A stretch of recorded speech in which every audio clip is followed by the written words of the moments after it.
Hello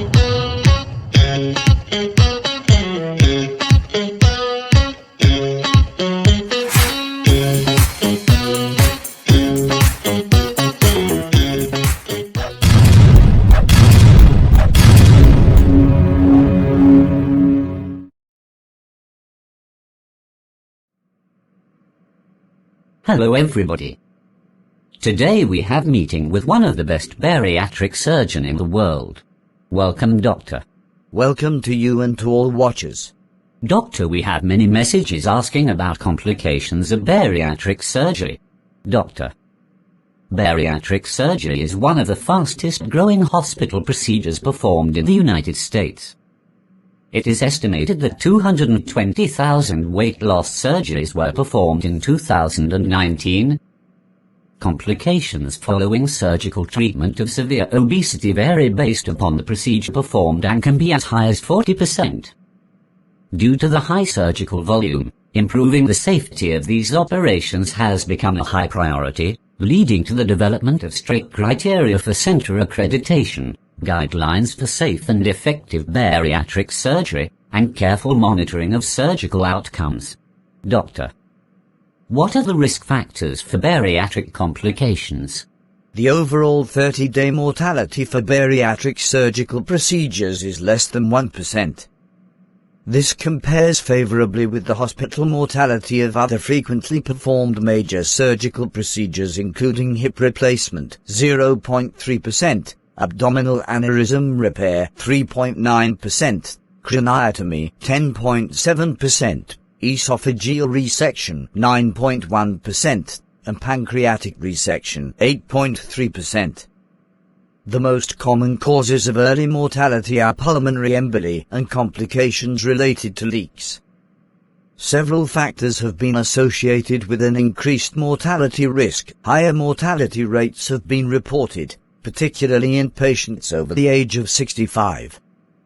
A study of 16,155 Medicare beneficiaries, mean age 47.7 years, who underwent bariatric procedures reported 30-day, 90-day and 1-year mortality rates of 2.0, 2.8, and 4.6%, respectively. Mortality rates were significantly higher for those aged 65 and older compared with younger patients, 4.8 versus 1.7% at 30 days, 6.9 versus 2.3% at 90 days, and 11.1 versus 3.9% at 1 year. Similar results were reported in a second study of a similar population. In the 65 and older population, the 30-day mortality rate, 4.8%, was higher than has been described with coronary revascularization, 2%, or hip replacement, 1%. Male gender is also a risk factor for increasing mortality. In the Medicare study discussed above, men had higher rates of early death than women at 30 days, 3.7 versus 1.5%. 90 days, 4.8 versus 2.1%, and 1 year, 7.5 versus 3.7%. Similar results have been reported in a large population-based study.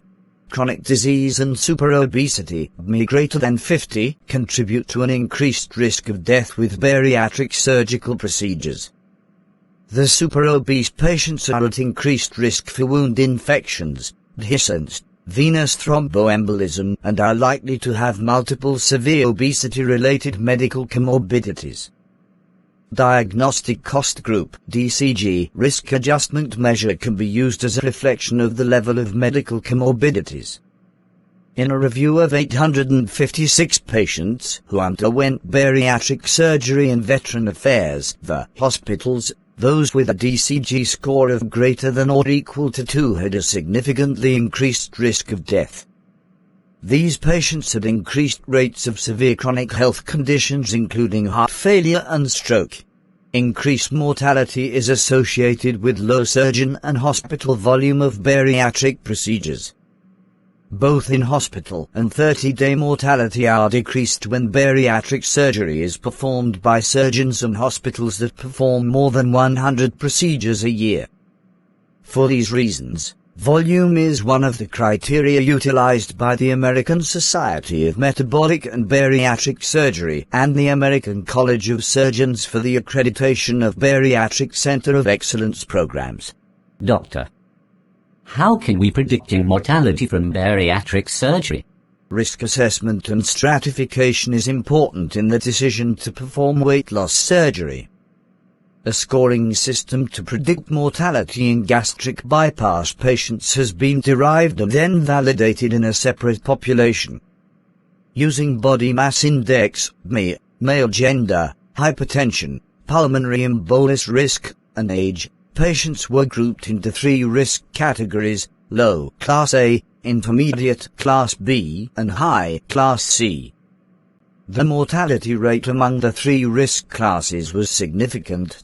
Class A, 0.3%, Class B, 1.9%, and Class C, 7.6%.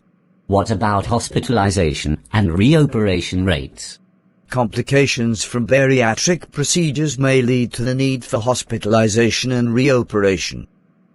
Given the large numbers of bariatric procedures performed, hospitalizations and reoperations for bariatric surgery represent significant costs for hospitals and insurance companies. In a report from American Society for Metabolic and Bariatric Center of Excellence facilities, the readmission rate was 5% and reoperation rate was 2%. However, the readmission and reoperation rates will vary with the type of procedure. A study of 24,678 patients in California who underwent rig and were followed for at least 3 years reported that 20, 18, and 15% of patients required readmission at 1, 2, and 3 years, respectively. In a study of 1939 consecutive bariatric operations at a high-volume bariatric center, laparoscopic rig had the highest readmission rate of 24%, while the GB had the lowest readmission rate of 13%. However, the rate of reoperation is significantly higher with GB. Severely obese patients have a variety of factors which make surgery technically difficult. A thick abdominal wall and extensive visceral fat can make visualization difficult even for the most experienced laparoscopic surgeon. Trocar placement, blind insertion of the laparoscopic instruments, the torque required to safely maneuver laparoscopic instruments, thermal injury or excess traction/manipulation of organs can contribute to some of the more common intraoperative complications. Doctor, what are the intraoperative complications? Trocar and breast needle placement in the obese patient can be difficult. Many structures are at risk of injury during the introduction of the trocar or breast needle, and some injuries can be life-threatening. Trocar injury can be minimized by using the left upper quadrant as the access site for percutaneous induction of pneumoperitoneum. All entry techniques, such as Vress or Hassan, can be done safely in experienced hands. A review of 17 randomized controlled trials that included a total of 3,040 patients showed no statistical difference in the rates of major complications in open, closed or optical view laparoscopic entry techniques. The spleen can be injured during weight loss surgery, especially during vertical sleeve gastrectomy, but bleeding can usually be controlled with hemostatic agents, and splenectomy is rarely required. Attention to detail is important during several key parts of the surgery to avoid bowel ischemia. Ischemia of the bowel may result if the root of the mesentery is compromised or undermined during transection of the small bowel. When performing a retrocolic anastomosis, it is important to make sure the mesentery is not twisted or under excessive tension to avoid compromising the vascular supply.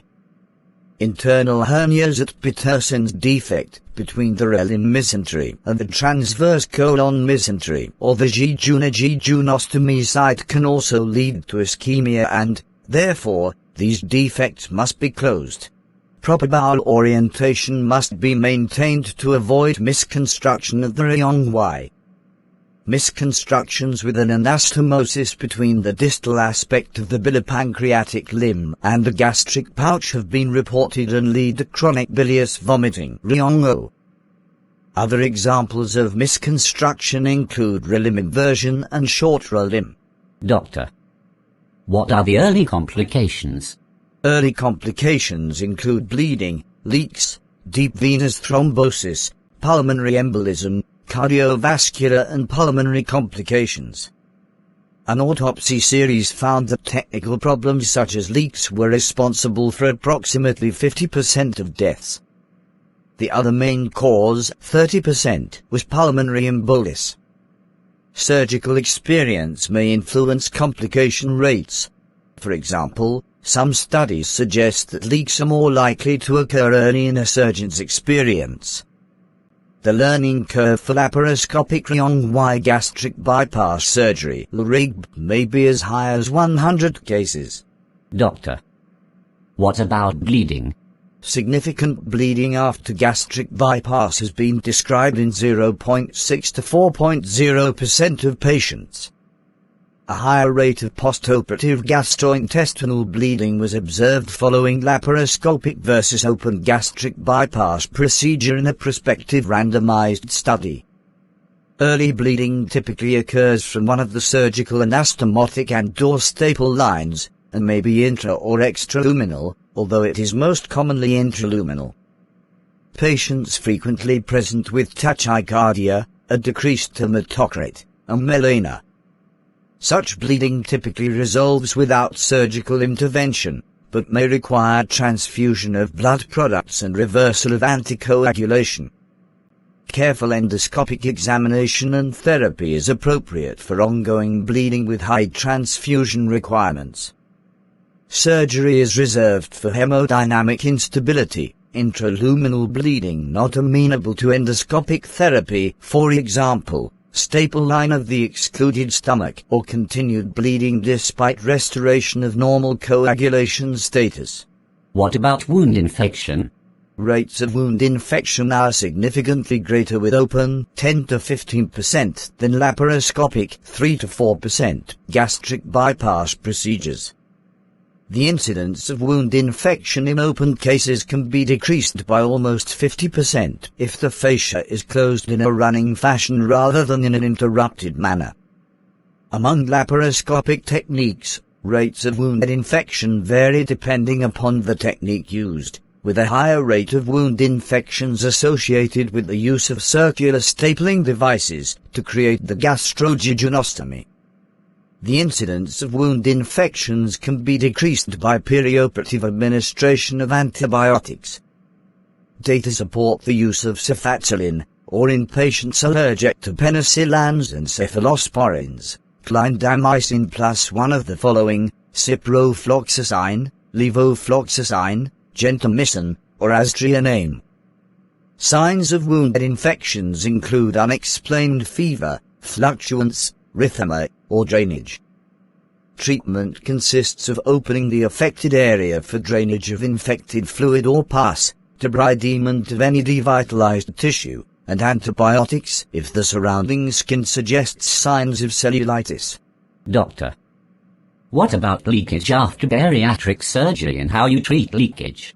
A gastrointestinal leak after laparoscopic or open bariatric surgery has been documented in up to 6% of patients, and is one of the most challenging complications of weight loss surgery. The rate of anastomotic leak in RIB is 1.5 to 6% and can be as high as 35% in revisional surgery. Most leaks occur early in the first week after surgery, but can occur up to a month after the operation. If not diagnosed in a timely fashion, the mortality rate can be as high as 15%. Many different intraoperative techniques have been used to decrease the incidence of leaks. Over-sewing staple lines, buttressing materials for the staple line and fibrin glue have been used, but there is no evidence that these methods reliably decrease the leak rate after bypass surgery. Methylene blue dye or endoscopy can be used intraoperatively to test for a leak during a gastric bypass. For the dye test, methylene blue-tinged saline is injected via the nasogastric tube while the bowel distal to the gastrojejunectomy is clamped. A leak is detected by the presence of methylene blue around the staple line. Alternatively, the pouch can be evaluated for a leak under direct visualization with an endoscope. For endoscopy evaluation, the gastrojejunectomy is submerged in saline and the limb is clamped, then the endoscope is used to insufflate the pouch. The presence of air bubbles in the saline around the pouch during insufflation indicates a leak may be present. Several studies of patients undergoing upper GI series on postoperative day 1 show a 3% leak rate. Whether postoperative upper gastrointestinal series should be ordered routinely or selectively remains controversial. We routinely perform an upper GI series on all our patients postoperative day 1. In the rare event that a leak is present, we can address this quickly and avoid any delay. Early clinical symptoms of a leak are subtle and require clinical vigilance for signs such as low-grade fevers, respiratory compromise, or unexplained tachycardia greater than 120 pulse per minute. These signs may also be present in the setting of pulmonary embolism. A leak may be radiographically confirmed by barium swallow or contrast-computed tomography (CT).